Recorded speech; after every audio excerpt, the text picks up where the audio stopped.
Next point is properties of stationary waves. Look at this diagram. First property, stationary waves are produced due to superposition of two identical waves traveling along the same path in opposite direction. दोन opposite direction मध्ये जाणाऱ्या एकाच पाथवरच्या wave जे आहेत ह्या mix झाल्यानंतर interface झाल्यानंतर superpose झाल्यानंतर स्टेशनरी वेव्ह तयार होते, फॉर्म होते. डायग्राम मध्ये one wave traveling along this direction, another wave traveling along this direction. If these two waves mix together, then the stationary wave pattern is formed. Second, the points which do not oscillate are called nodes, and which oscillate with greatest amplitude are called antinodes. तर याच्यामध्ये जे points oscillate होत नाहीत त्यांना node म्हणायचं. इथे diagram मध्ये n दाखवलेला आहे. जे पॉइंट हायेस्ट एम्प्लिट्यूडनं ग्रेटेस्ट एम्प्लिट्यूडनं ऑसिलेशन करतात त्यांना अँटीनोड म्हणायचं.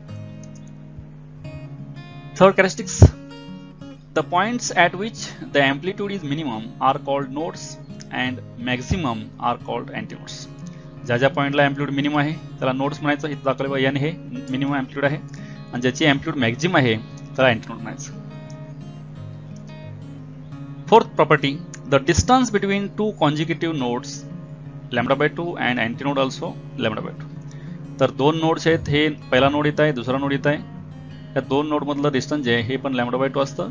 आणखीन हा अँटीनोड आहे पहिला आणि इकडे एक अँटीनोड आहे. या दोन्ही अँटीनोड मधलं डिस्टन्स सुद्धा लॅम्बडा बाय 2 असतं आणि लॅम्बडा ही या वेव्हची वेव्हलेंथ आहे. Fifth property, nodes and antinodes are produced alternately. The distance between a node and an adjacent antinode is lambda by 4. तर नोड आणि अँटीनोड जे आहेत हे अल्टरनेटली फॉर्म होतात. म्हणजे पहिला इथं नोड झाला की त्यानंतर अँटीनोड तयार होतो, अँटीनोड नंतर परत नोड होतो, परत अँटीनोड होतो, परत नोड होतो. असे अल्टरनेटली नोड्स आणि अँटीनोड्स तयार होतात. आणखीन एक नोड आणि दुसरा अँटीनोड जे लगतचे, फॉर एक्झाम्पल हा नोड आणि इथला अँटीनोड जे आहे ह्या दोघांच्या मधलं अंतर जे आहे हे लॅम्बडा बाय 4 असतं. Next characteristic sixth, the amplitude of vibration varies periodically in space. All points vibrate with same frequency. तर हे जे एम्प्लिट्यूड जे आहे, एम्प्लिट्यूड ऑफ व्हायब्रेशन्स ही periodically in space. Periodically in space म्हणजे काय, तर ठराविक स्पेस नंतर हे जे रिपीट होत असतं.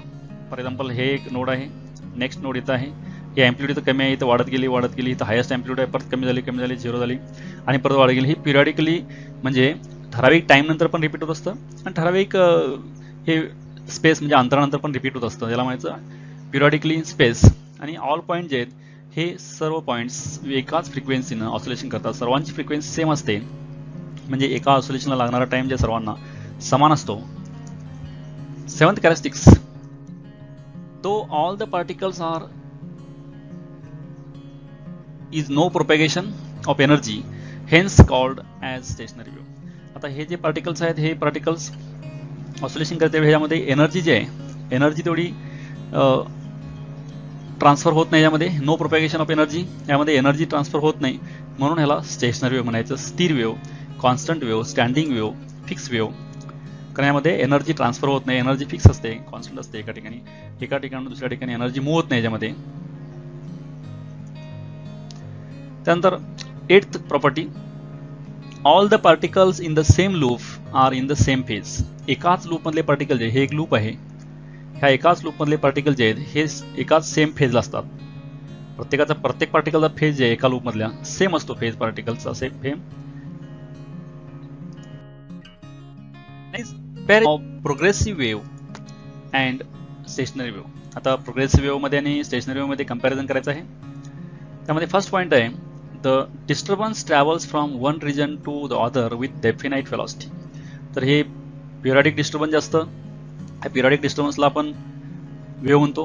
हे जे पिरियडिक डिस्टर्बन्स आहे एका ठराविक व्हेलॉसिटीनं ट्रॅव्हल होत असतात. ह्या दाखवलेल्या वेव्हमध्ये बघा, हे पिरियडिक डिस्टर्बन्स आहे, हे डिस्टर्बन्स पुढे प्रोपॅगेट होत आहे, ॲडव्हान्स होत आहे, ट्रॅव्हल होत आहे, त्यालाच आपण प्रोग्रेसिव्ह वेव्ह म्हणतो. Next, disturbance remains in the region where it is produced, velocity of the wave is 0. आता यामध्ये जे डिस्टर्बन्स तयार होतं हे डिस्टर्बन्स पुढे मूव्ह होत नाही, आहे त्या ठिकाणी फिक्स असतं. त्यामुळे यामध्ये वेलॉसिटी जी आहे ही वेलॉसिटी 0 असते. या स्टेशनरी वेव्हमध्ये डायग्राम मध्ये दाखवलेलं आहे. प्रोग्रेसिव्ह वेव्हमध्ये amplitude of all particles are same. प्रत्येक पार्टिकल जे ऑसिलेट होतो ह्या प्रत्येक पार्टिकलची एम्प्लिट्यूड जे आहे सर्वांची एम्प्लिट्यूड सेम असते प्रत्येक पार्टिकलची. स्टेशनरी वेव्हमध्ये amplitude of particles are different. प्रत्येक पार्टिकलची एम्प्लिट्यूड डिफरंट असते. नोडला जे पार्टिकल असतो याची अँप्लिट्यूड 0 असते, याची अँप्लिट्यूड वाढत जाते आणि अँटी नोड जिथं आहे इथली अँप्लिट्यूड जी आहे ही हायस्ट असते, परत अँप्लिट्यूड कमी कमी होते, परत नोडला अँप्लिट्यूड 0 होते. प्रत्येक पार्टिकलची अँप्लिट्यूड ही डिफरंट आहे. प्रोग्रेसिव्ह वेव्ह मध्ये all the particles do not cross their mean position simultaneously. म्हणजे एकाच वेळी ही जी मीन पोझिशन आहे, ह्या मीन पोझिशन अबाउट हे पार्टिकल्स ऑसिलेशन करत असतात. प्रत्येक पार्टिकल जे आहे एकाच वेळी ही मीन पोझिशन क्रॉस करत नाही. म्हणजे हा पहिल्यांदा इथं आला मीन पोझिशनला की दुसरा पार्टिकल इथं असतो, तिसरा इकडे असतो, चौथा इकडे असतो, असे प्रत्येक वेगवेगळ्या पोझिशनला आहेत. त्यामुळे एकाच वेळी हे सर्व पार्टिकल्स मीन क्रॉस करत नाहीत. इकडं स्टेशनरी मध्ये मात्र all particles cross their mean position simultaneously. हे सगळे पार्टिकल ही मीन पोझिशन जी आहे डॉटेड दाखवलेली, हे सर्व पार्टिकल्स एकाच वेळी मीनला असतात आणि एकाच वेळी मॅक्झिमला असतात. फोर्थ आहे प्रोग्रेसिव्ह वेव्ह मध्ये all the particles are oscillating. तर प्रत्येक पार्टिकल जे आहे हा प्रत्येक पार्टिकल्स हे ऑसिलेट होतात. स्टेशनरी वेव्ह मध्ये particles at position of node are always at rest. आता इथं नोडला जे पार्टिकल असतात हे रेस्टला असतात, हे ऑसिलेट होत नाहीत. बाकीचे सगळे पार्टिकल्स ऑसिलेशन होत असतात. Energy is transferred from one region to another. Progressive wave मध्ये वन पॉईंट पासून अनदर पॉईंट कडे ही वेव्ह ट्रॅव्हल होत असते, त्यामुळे एनर्जी ट्रॅव्हल होत असते. There is no transfer of energy. Stationary wave मध्ये एनर्जी ट्रान्सफर होत नाही, कारण व्हेलॉसिटी 0 असल्यामुळे एनर्जी ट्रान्सफर यामध्ये होत नाही. Phase of adjacent particles are different. Progressive wave मध्ये प्रत्येक ऍडजस्टंट पार्टिकल जे प्रत्येकाचा फेज वेगळा असतो. उदाहरणार्थ याचा फेज, याचा फेज, याचा फेज, प्रत्येकाचा फेज वेगळा असतो. स्टेशनरी वेव्ह मध्ये all particles between two consecutive nodes are moving in the same direction and are in phase, while those in adjacent loop are moving in opposite direction and differ in phase by 180 degree. म्हणजे एकाच loop मधले जे सर्व particles आहेत हे एकाच फेजला असतात. हे लूप आणि ऍडजस्टंट लूप जे आहे दुसरे लूप, ह्यामधले जे पार्टिकल्स आहेत हे 180 डिग्री फेज डिफरन्स यामध्ये असतो. म्हणजे हे इकडे मॅक्झिमम असतं, इकडे मिनिमम असतात. आणि एका लूप मधले मात्र सर्व एका ॲट अ टाइम मॅक्झिममला ॲट टाइम मिनिममला, म्हणजे सर्वांचा फेज समान असतो एका लूप मधल्या पार्टिकलांचा. आणि ऍडजस्टंट लूप जे आहे ऍडजस्टंट लूप मधल्या पार्टिकलचा फेज हा 180 डिग्रीनं डिफरंट असतो. These are the differences between progressive wave and stationary wave.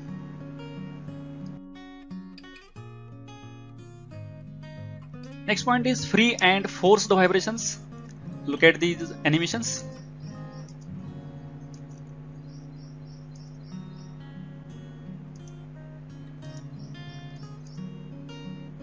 In free vibrations, the body at first is given an initial displacement and the force is then withdrawn. म्हणजे free vibration मध्ये आपण एकच वेळा असं त्याला force apply करतो आणि परत तो फोर्स आपण काढून घेतो. उदाहरणार्थ ह्या पहिल्या एनिमेशन मध्ये दाखवलेला आहे, या हॅमरनं आपण ह्या ट्युनिंग फोर्क वरती हॅमर केलेला आहे. आणखीन परत तो हॅमर बाजूला घेतल्यानंतर हा ट्युनिंग फोर्क व्हायब्रेट होतोय. Free vibrations system vibrate at its natural frequency. त्यामुळे फ्री व्हायब्रेशन्स मध्ये हे जे व्हायब्रेशन असतात ही त्या बॉडीच्या नॅचरल फ्रिक्वेन्सीने ते व्हायब्रेशन होत असतात.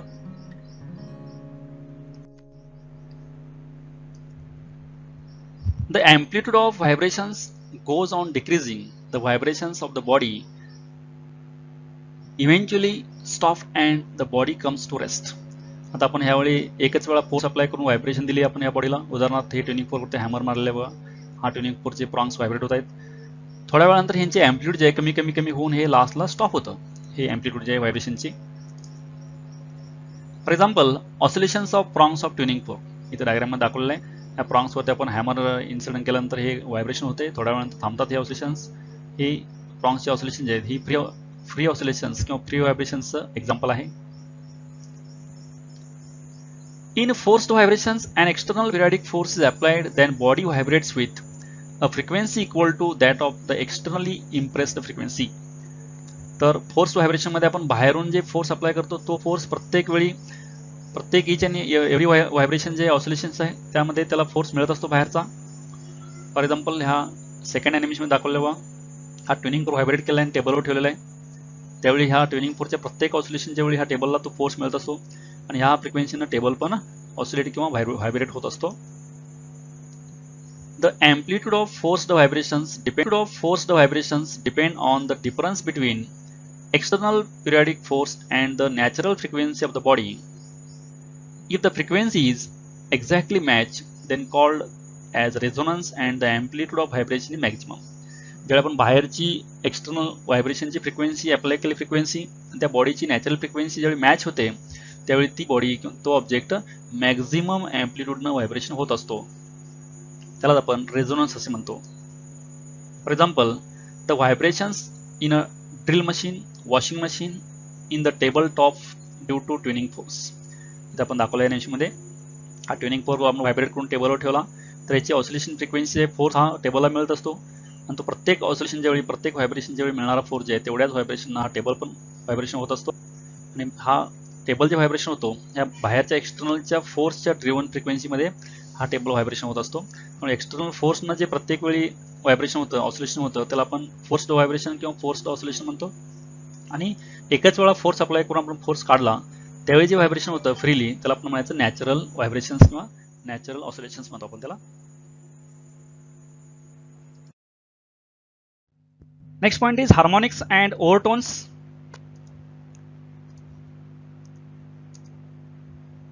The minimum frequencies of vibrations of object is fundamental frequency or the first harmonic.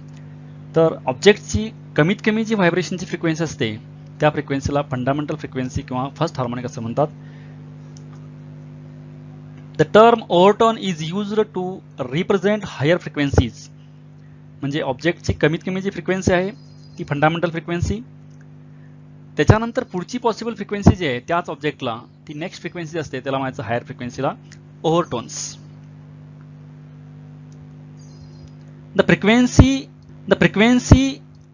The first frequency higher than the fundamental frequency is called the first overtone. The next frequency higher is the second overtone and so on. म्हणजे minimum जी frequency possible आहे fundamental frequency, त्याच्यानंतर next higher जी frequency possible आहे त्या बॉडीला त्याला म्हणायचं first ओव्हरटोन, त्याच्या पुढची अनेक हायेस्ट फ्रिक्वेन्सी जी पॉसिबल आहे त्या बॉडीला ती सेकंड ओव्हरटोन, त्याच्यानंतर पुढची फ्रिक्वेन्सी जी पॉसिबल आहे थर्ड ओव्हरटोन, असे हे ओव्हरटोन असतात. त्यामुळं फर्स्ट हार्मोनिक जे आहे फंडामेंटल याला ओव्हरटोन नसतो. त्यामुळे सेकंड हार्मोनिक जे आहे डायग्राममध्ये दाखवले पाहिजे तर सेकंड हार्मोनिक जे आहे हा फर्स्ट ओव्हरटोन असतो. पुढचा थर्ड हार्मोनिक जे आहे हा सेकंड ओव्हरटोन असतो. फोर्थ हार्मोनिक जे आहे हा थर्ड ओव्हरटोन असतो. असे पुढे सगळे हार्मोनिक्स आणि ओव्हरटोन कंटिन्यू असतात. The term harmonic is used when the frequency of a particular overtone is an integral multiple of the fundamental frequency. म्हणजे हे हार्मोनिक जे आहेत जे पुढचे ओव्हरटोन जे असतात हे ओव्हरटोन हे फंडामेंटल फ्रिक्वेन्सीच्या पट्टीमध्ये असतात. म्हणजे फंडामेंटल फ्रिक्वेन्सीच्या दुप्पट, तिप्पट, 4 पट, 4 टाइम्स, 3 टाइम्स, 2 टाइम्स असे जे पट्टीत असतात ना फ्रिक्वेन्सी त्याला आपण ओव्हरटोन असे म्हणतो.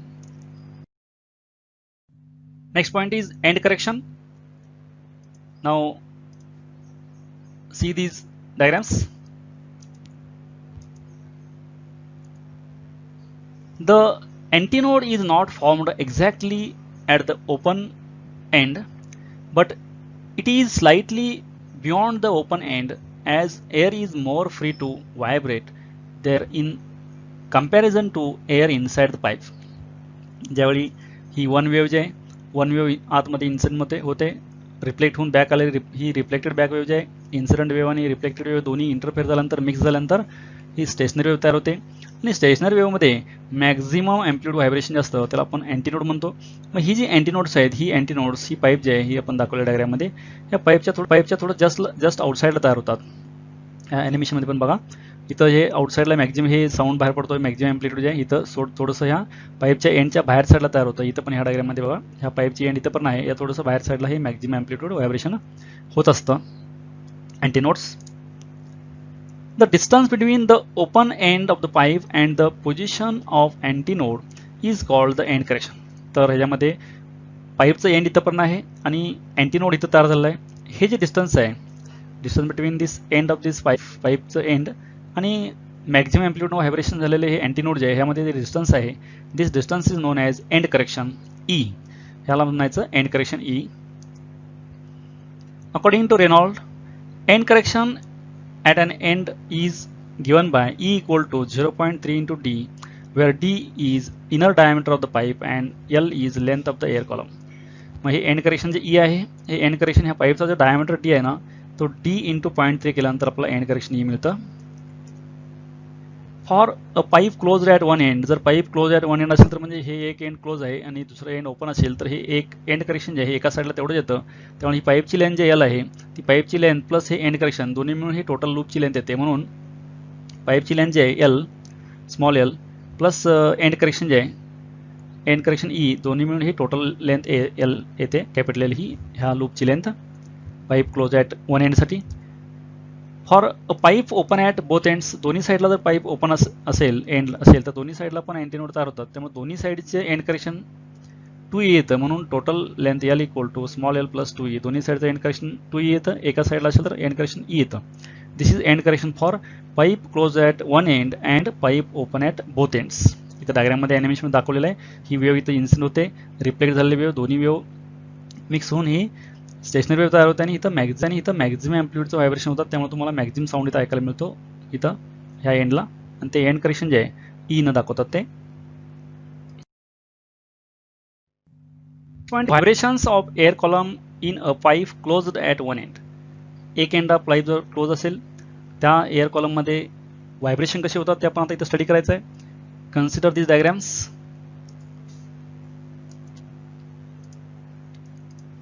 In this case, consider a long cylindrical tube having air column closed at one end. या डायग्राम मध्ये दाखवलेलं आहे. ही ट्यूब आहे, हे एअर कॉलम जे ह्या ट्यूब मधला वन साइडला क्लोज आहे, वन अदर साइड ओपन आहे. इथं ह्या ॲनिमेशन मध्ये पण दाखवलेलं आहे, ही ओपन साइड आहे, ही ट्यूब आहे, पाईप आहे, वन साइडला क्लोज आहे. Longitudinal waves traveling along a pipe of finite length are reflected at the ends.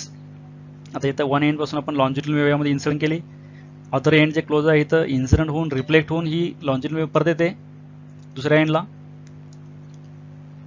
The length L of pipe and length L of air column. आता पाईपची length जी आहे L आहे, air कॉलमची length L आहे, तर हे दोन्ही जे आहेत हे दोन्ही समान असतात. आपण ही पाईपची लेंथ दाखवलेल्या डायग्राममध्ये ही एल आहे आणि हातमध्ये एअर कॉलम जे तयार झाले, हा डॉटेड लाईन दाखवलेला, हे जे हाफ लूप तयार झाले ह्याची लेंथ आहे L lambda by 4, that is 1/4 of this wavelength. Hence equating this length of this pipe, ही पाईपची लेंथ L आणि ह्या लूपची लेंथ जी आहे, हे जे तयार झालं लूप हे ह्या पाईपमध्ये तयार झाले, त्यामुळे दोघांची लेंथ समान असते, म्हणून ही लेंथ ऑफ पाईप आणि लेंथ ऑफ लूप इक्वेट केलं. लेंथ ऑफ पाईप L आहे, लेंथ ऑफ लूप आहे लॅम्बडा बाय 4 आहे. रिअरेंज केल्यानंतर लॅम्बडा इक्वल टू 4L येतं. Lambda is the wavelength, where lambda is the wavelength of fundamental mode of vibration in air column. Fundamental mode जे आहे त्याची wavelength lambda येते. If n is the fundamental frequency then we have, जर n fundamental frequency असेल तर आपल्याला equation माहिती आहे v equal to n lambda, velocity is equal to frequency into wavelength. Then rearranging terms, frequency equal to velocity upon wavelength, putting value of wavelength lambda, that is this lambda equal to 4L, putting this value lambda equal to 4L, and this capital L is for end correction L plus E. Then this is the fundamental frequency n equal to V by 4 into bracket L plus E. This is the fundamental frequency in this pipe closed at one end. इथं animation मध्ये दाखवले वा ही one wave incident होते ह्या सरफेसवरती, close सरफेसवरती, आणि इथून reflect होऊन back जाते. इथं पण दाखवले ही वेव्ह वन साईडला इथून येते, इन्सिडेंट झाली की रिफ्लेक्ट होऊन बॅक जाते. दोन्ही वेव्ह इन्सिडेंट आणि रिफ्लेक्टेड वेव्ह मिक्स झाल्यानंतर स्टेशनरी वेव्ह तयार होतात आणि मॅक्झिमम अँप्लिट्यूड व्हायब्रेशन जे आहे हे अँटी नोड असतं इथं, आणि आपल्याला इथं मॅक्झिमम साऊंड ऐकायला मिळतो. हा ट्युनिंग फोर्क आहे, ट्युनिंग फोर्क व्हायब्रेट केल्यानंतर साऊंड वेव्ह तयार होते, ही साऊंड वेव्ह इथे इन्सिडेंट होते आणि रिफ्लेक्ट बॅक झालेली वेव्ह आहे, दोन्ही वेव्ह मिक्स होऊन इथं अँटी नोड्स तयार झाला इथं ह्या एंडला. हे फंडामेंटल फ्रिक्वेन्सी आहे, first mode of vibration. Concept diagrams.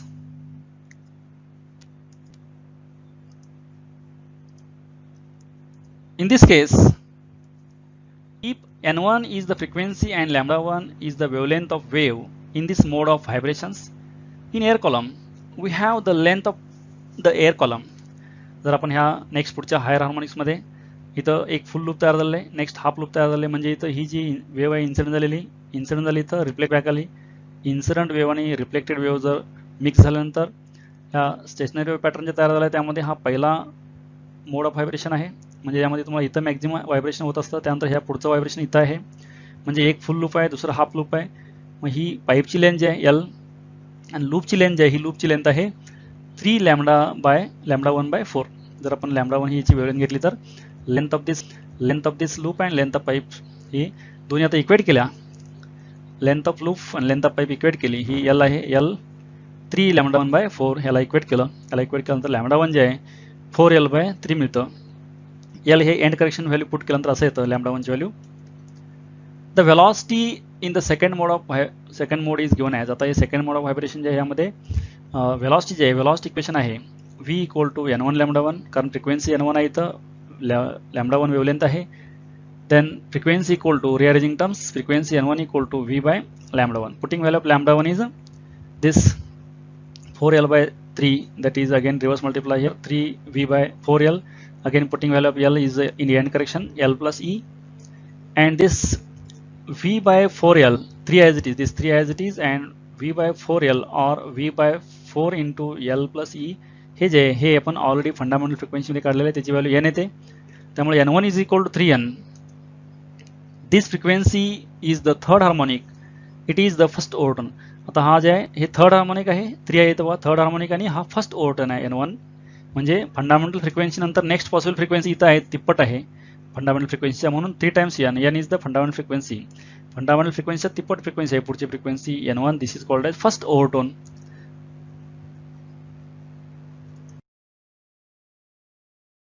Again to dice.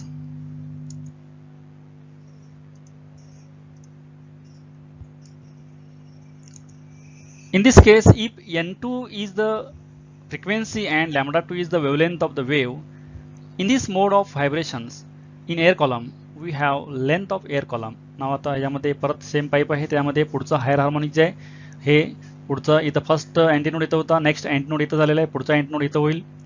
त्यामुळे नेक्स्ट हायर हार्मोनिक जे आहे maximum value of vibration frequency इथेशन फ्रिक्वेन्सी इथं येते. त्यामुळे इथं 2 फुल लूप आहेत, ही 2 फुल लूप आणि तिसरं हाफ लूप तयार झालं आहे. ही जी लेंथ आहे ह्याची लेंथ येते 5 लॅम्बडा 2 बाय 4 आणि ही ह्या पाईपची लेंथ इतकी आहे म्हणून लेंथ ऑफ पाईप एल आणि ही लेंथ ऑफ लूप जे आहे 2 फुल लूप आणि तिसरं हाफ लूप याची लेंथ आहे 5 लॅम्बडा 2 बाय 4. हे दोन्ही इक्वेट केले तर L equal to 5 lambda 2 by 4 आलं. हे रिअरेंज करून lambda 2 equal to 4l by 5, again putting value of end correction, this capital L is equal to small l plus e. This is the lambda 2 that is wavelength in this mode of vibration.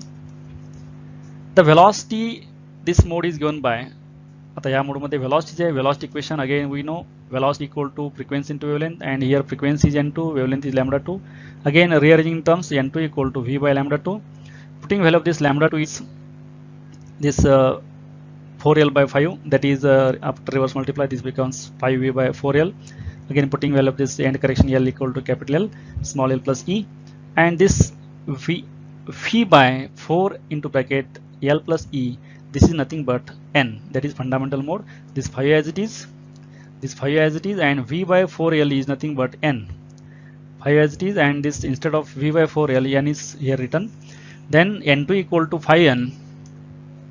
This frequency is the fifth harmonic, it is the second overtone. आता हे जे आहे fifth harmonic आहे आणि हा second overtone आहे. n2 is the second overtone and fifth harmonic, म्हणजे पुढची हायर फ्रिक्वेन्सी जी आहे ही 5 टाइम्स फंडामेंटल फ्रिक्वेन्सी, म्हणजे मूलभूत फ्रिक्वेन्सी आहे त्याच्या 5 पट असते पुढची नेक्स्ट हायर हार्मोनिक्स, म्हणजे त्याला सेकंड ओव्हरटोन म्हणायचं आणि फिफ्थ हा हार्मोनिक आहे.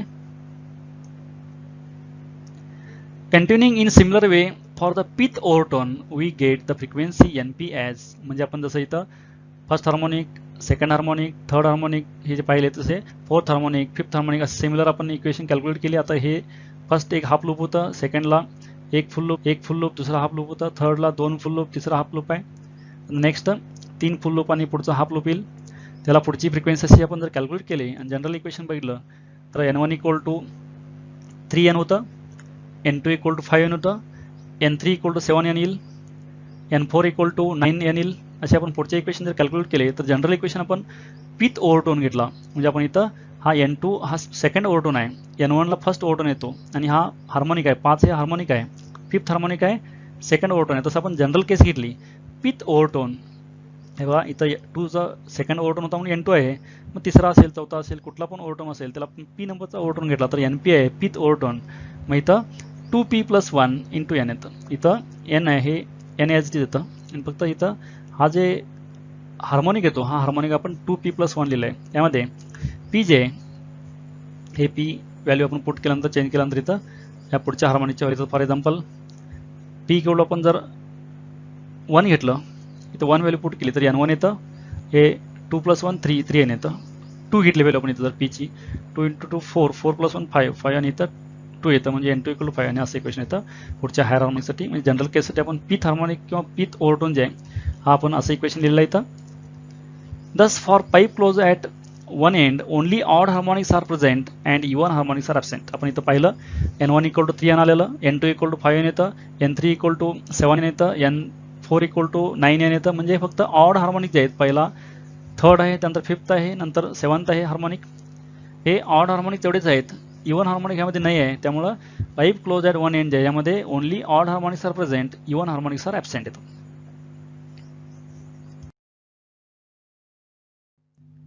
Vibration air column in a pipe open at both ends. आता आपण क्लोज एंडचं व्हायब्रेशन्स पाहिले. आता नेक्स्ट आहे pipe open at both ends. Open at both ends, दोन्ही साईडला पाईप जर ओपन असेल तर त्याच्यामध्ये मोड ऑफ व्हायब्रेशन्स काय येतात ते आपण पाहायचं. आता next consider these diagrams.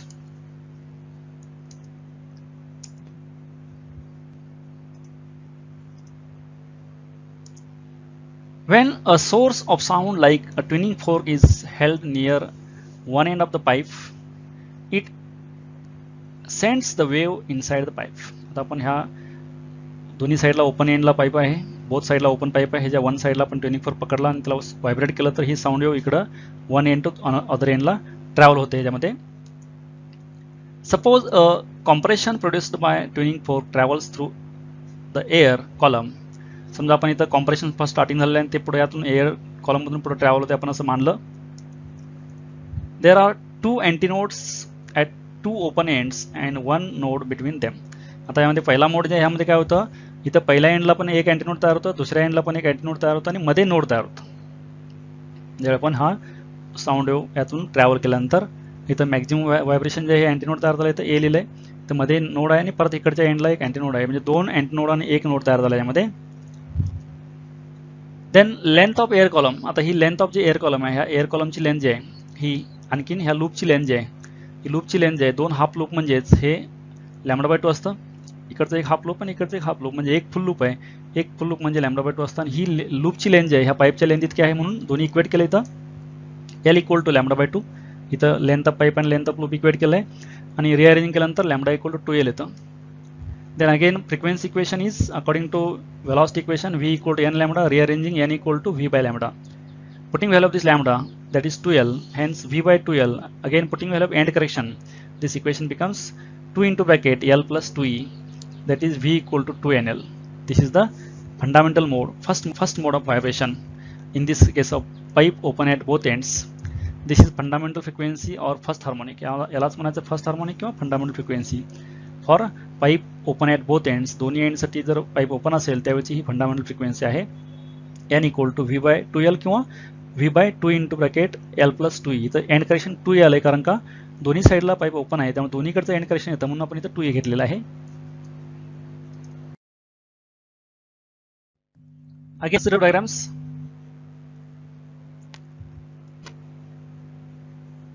In this case, 3 antinodes and 2 nodes are formed. आता यामध्ये पुढचा हायर हार्मोनिक जे आहे, आणखीन हा पहिला अँटीनोड इथं होता, नेक्स्ट अँटीनोड इकडे एक आणि इकडे दोन्ही एंडला दोन अँटीनोड तयार झालेत. त्यामुळे एक फुल लूप आहे आणि दुसरी दोन हाफ लूप आहेत, म्हणजे दोन फुल लूप झाली.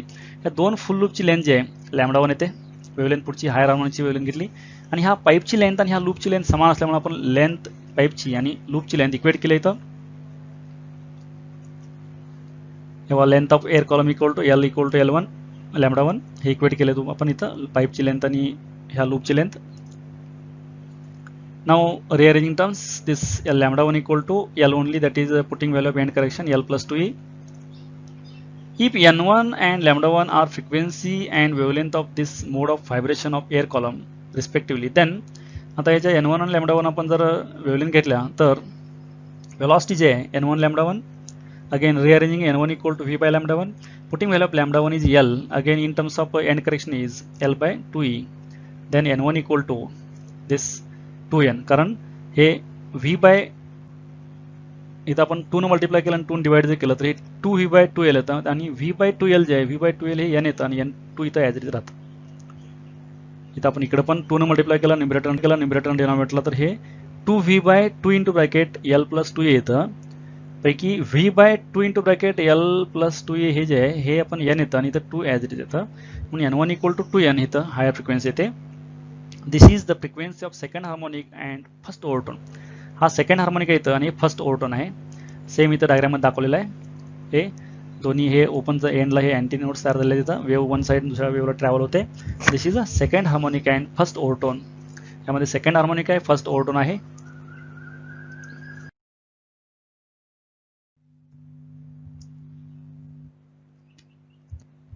Again consider these two diagrams, and for this same pipe next harmonics 4 antinodes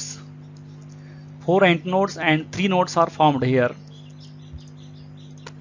यामध्ये 4 अँटीनोड आहेत, 1 2 3 आणि 4 अँटीनोड आणि 1 2 3 नोड्स आहेत पुढच्या हायर हार्मोनिक्स सेम पाईप मध्ये. त्यामुळे इथं या 2 फुल लूप आणि हे थर्ड फुल लूप जे आहे इकडं हाफ 3 फुल लूपची लेंथ जे आहे 3 लॅम्बडा 2 बाय 2 येते आणि ही लेंथ पाईपच्या लेंथला आपण इक्वेट केली L equal to 3 lambda 2 by 2.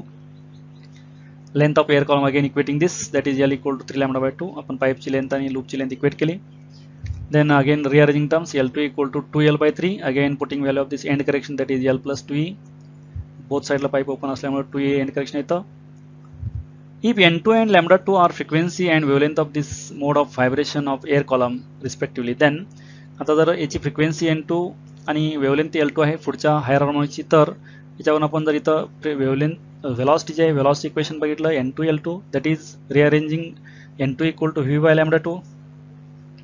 Then putting value of lambda 2 is here, lambda 2 is this 2L by 3, that is rearranging this term 3V by 2L. Again putting value of end correction here, hence V by 2L is nothing but N, hence 3 as it is, and this V by 2L is N, otherwise V by 2 into bracket L plus 2E, this is also N, and 3 as it is, hence N2 equal to 3N. That is, this is the frequency of third harmonic or second overtone. हा third harmonic आहे, तर 3 आहे third harmonic आहे आणि N2 म्हणजे हा second overtone आहे. म्हणजे पुढच्या हायर हार्मोनिक्सला हा थर्ड हार्मोनिक, इथं थर्ड हार्मोनिक आहे आणि सेकंड ओव्हरटोन आहे हा. Thus all harmonics are present as overtones in the mode of vibration of air column open at both ends. आता यामध्ये आपण जर पुढचा हायर हार्मोनिक्स आपण कॅल्क्युलेट केला तर तो इथं N3 इक्वल टू 4N येतो, N4 इक्वल टू 5N येतो. म्हणजे इथं N1 इक्वल टू 2N आलेला आहे. इथं अबाव आपण कॅल्क्युलेट केलं इथं N2 equal to 3N, N4 equal to 3N and N3 equal to 4N, N4 equal to 5N. म्हणजे सगळे 1 2 3 4 हे सगळे ऑल हार्मोनिक्स आहेत त्यामध्ये, इवन आणि ऑड दोन्ही आहेत त्यामध्ये. म्हणून इथं all harmonics are present if pipe open at both ends. दोन्ही साईडला पाईप ओपन असेल तर ऑल हार्मोनिक्स येतात, वन साईडला पाईप क्लोज असेल तर ओनली ऑड हार्मोनिक्स येतात. त्यामुळं continuing in this manner the frequency NP of fifth overtone is, जसं आपण इथं फर्स्ट सेकंड थर्ड असे हार्मोनिक्स काढले तसे पुढचे हायर हार्मोनिक्स जर काढले आपण जनरल इक्वेशन यायचं, जनरल इक्वेशन असं होईल NP equal to P plus 1 into N. जसं आपण इथं P इक्वल टू 1 टाकलं तर 2N येतं, म्हणजे N2 इक्वल टू इथं आपण जर P ची व्हॅल्यू 1 टाकली N1 इक्वल टू 2N येतं, इथं 2 टाकले तर इथं 3 येतं, that is N2 equal to 3N येतं. परत 3 टाकलं तर इथं 4 येतं, that is N3 equal to 4N येतं. असे सगळे आपण पुढचे हायर हार्मोनिक जे आपण ह्या जनरल इक्वेशन म्हणून काढू शकतो. याच्यामध्ये this is pipe open at both ends. दोन्ही साईडला पाईप ओपन असेल तर त्याच्यामधले जनरल इक्वेशन आपण पीथ हार्मोनिक जे आहे हा आपण इथं काढलं आणि ह्याच्यामध्ये सर्व हार्मोनिक्स जे आहेत हे प्रेझेंट येतात. Harmonical determination of end correction. आपण थेरॉटिकली एंड करेक्शन ई जे 0.3 इंटू डी हे आपण काढले, पण प्रॅक्टिकली एंड करेक्शन काढते वेळी आपण इथं प्रॅक्टिकलसाठी an exact method to determine the end correction using two pipe of same diameter but different length L1 and L2 as follows. आता दोन्ही पाईप जे आहेत हे डायमीटर सेम असेल आणि लेंथ जर L1 L2 असेल त्याचं आपण एंड करेक्शन काढायचं आहे. त्यामध्ये आपण दोन प्रकार घेणार आहे. पहिला प्रकार आहे for pipe open at both ends. दोन्ही एंडला पाईप जर ओपन असेल तर त्याची फ्रिक्वेन्सी फंडामेंटल आहे 2N1 L1 one एंडची, अदरचं 2N2 L2 दोन डिफरंट पाईपचे घेतले आपण एंडची व्हेलॉसिटी. हे इक्वेट केल्यानंतर 2 कॅन्सल होईल, N1 L1 equal to N2 L2. Again putting value of this end correction for pipe open at both ends. दोन्ही एंडला ओपन असेल तर ह्या L1 मध्ये 2E येतं, L1 ची value L1 plus 2E that is small L1 plus 2E. Same this side also multiplying by this N1 inside this bracket and rearranging terms and solving for E. आपण हे आतमध्ये multiply केलं आणि solve केलं आणि E value तेवढी एका साईडला आणली, बाकी सर्व टर्म्स एका साईडला घेतल्यानंतर n1 L1 minus n2 L2 upon 2 into bracket n2 minus n1 bracket complete असं येतं. किंवा हे आपण रिव्हर्स घेतलं उलटं तर इथं n2 L2 minus n1 L1 upon 2 into bracket n1 minus n2. This is end correction in case of pipe open at both ends. ते जर आपण next for pipe close at one end घेतली तर one साईडची frequency fundamental four n1 L1 other पाईपसाठी 4 n2 L2 equate केल्या तर 4 cancel होईल. n1 L1 equal to n2 L2. L value in terms of end correction घेतली L1 plus E. Same this side also L2 plus E. Again multiplying n1 and n2 inside this bracket and rearranging terms and solving for E. Then final equation becomes E equal to n1 L1 minus n2 L2 upon 2 into bracket n2 minus n1 bracket complete, or in reverse case that is n2 L2 minus n1 L1 upon 2 into bracket n1 minus n2. This is the end correction in case of pipe closed at one end. म्हणजे आपण pipe close at one end आणि pipe open at both ends ही आपण practically end correction कसं काढायचं आपण ती equation पाहिली दोन्हीची.